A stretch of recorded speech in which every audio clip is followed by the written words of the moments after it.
Hi there, my name is Paddy and I welcome you to this channel. I want us to have a very quick conversation about the world of entertainment as we live in right now, because I believe that entertainment is one aspect that at the end of the day we all could agree on.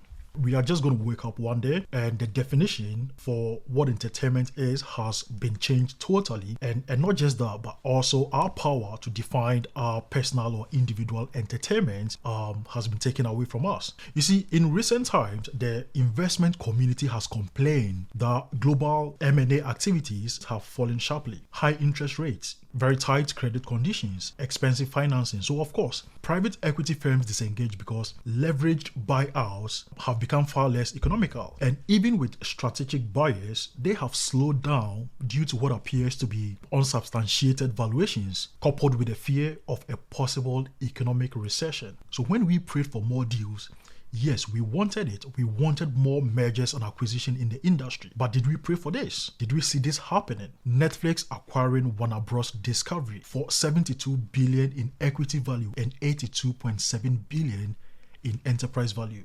Now, for those of you who may not understand what these attributions mean, it simply means that the shareholders of Warner Bros. Discovery, WBD for short, are receiving $72 billion in their pockets, paid as a mix of cash and stocks. But not only that, Netflix is also taking on some 11 billion net debt. Thus, WBD has about 11 billion debt on its balance sheet that Netflix is as well assuming that liability. What is more interesting to me in this deal is the payment structure. The payment structure itself demonstrates how ambitious these two companies are to close the deal. The offer price per share is $27.5, which means that for the 2.48 billion outstanding shares that WBD has, Netflix is paying $27.5 for each of those shares. Now, 23.25 of that would be in cash, and the remaining $4.5 would be in Netflix stock. So the payment structure splits the deal into roughly 48% cash and 16% stock. But here is where it gets more interesting.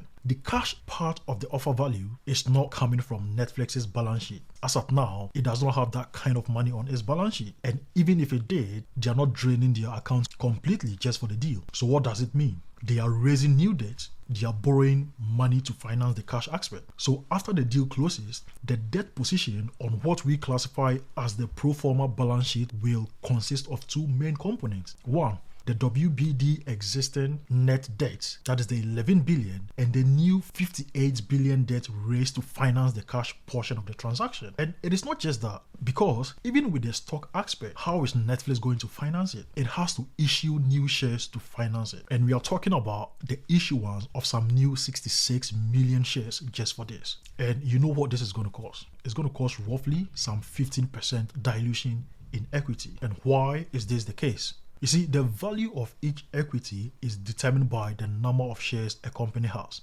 So issuing more shares, in this case 66 million new shares, will increase the total shares outstanding, which is the denominator for determining equity value.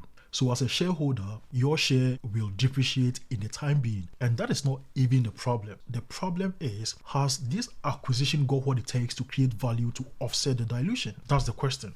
So let's look at the synergies, which is the extra value that Netflix will get from this deal, to answer whether shareholders are maximizing their share value through this deal.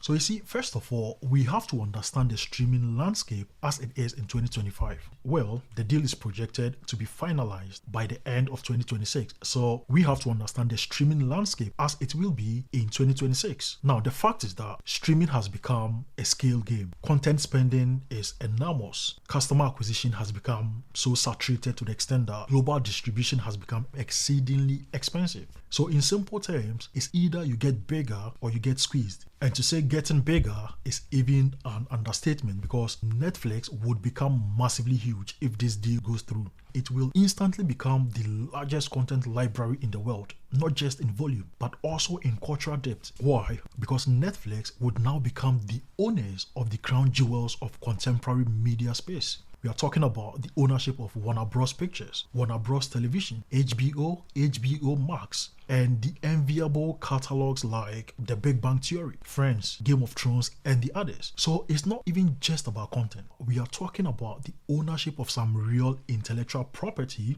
with several decades of monetization runway. So Netflix is saying, enough of this renting and licensing. Almost all the stuff you would see on our platform would be owned by us. So I believe, yes, of course, this creates some good synergies in the sense that, yes, when it comes to cost of production, they can eliminate duplicated streaming infrastructure, reduce global marketing costs, and perhaps rationalize overlapping production pipelines. So no doubt about this. And also, being specific to maximizing share value, I believe there are some good revenue synergies here, because imagine WBDs under exploited franchises powered by Netflix's algorithmic distribution. That is some real powerhouse. So this 1+1, thus Netflix plus WBD doesn't equal to 2. This 1+1 equals to probably 5 or even 10. And that is where the problem is. Netflix would become so big, it will definitely reshape the entertainment landscape. It will be controlling over 30 to 40% of the streaming market. So on the positive side, yes, it is promising more quality content in terms of volume for you to choose from. But on the flip side, there is the risk of higher prices and in fact fewer choices. And for creators, I've asked the question several times, wouldn't this consolidation stifle creativity? So yes, the deal is massive, both on the financing and the global impact it will have on the market, and such a massive deal definitely doesn't go unchallenged. Antitrust law, US and EU regulations will scrutinize the deal due to its impact on competition, because let's look at the players involved here. Netflix, on the one hand, is the world's most dominant streaming platform by paid subscribers, revenue, delivery infrastructure, and for that matter, global reach. And WBD, as we already know, owns some of the world's most valuable intellectual property libraries. HBO, DC Universe, Warner Bros. Film and TV, and also uniquely massive sports rights. So the one question that regulators would want to find answers to, would combining these two companies create a powerful vertically integrated entity that potentially reduces consumer choice, that potentially raises subscription prices, squeezes out rival streamers, and reduces licensing opportunities for small players? And you know what? Your guess is as good as mine. That surely will happen. And for you to think that this would be a reason for the deal to be blocked, I can't tell. As they say, history may not repeat itself, but it often rhymes. We've seen this written before.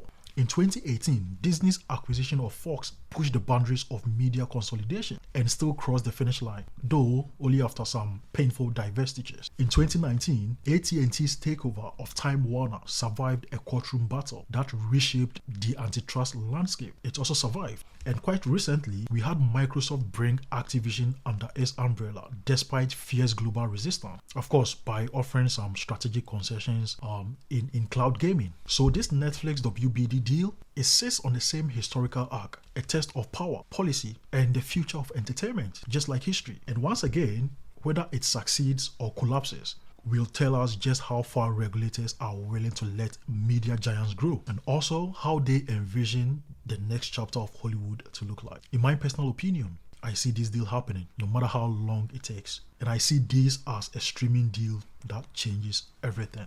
What about you? You can let me know what you think in the comment section. Thank you very much for watching. If you are still here, please support the channel by subscribing, liking our video, and you can also share it to other people. My name is Paddy. I'll see you in the next video.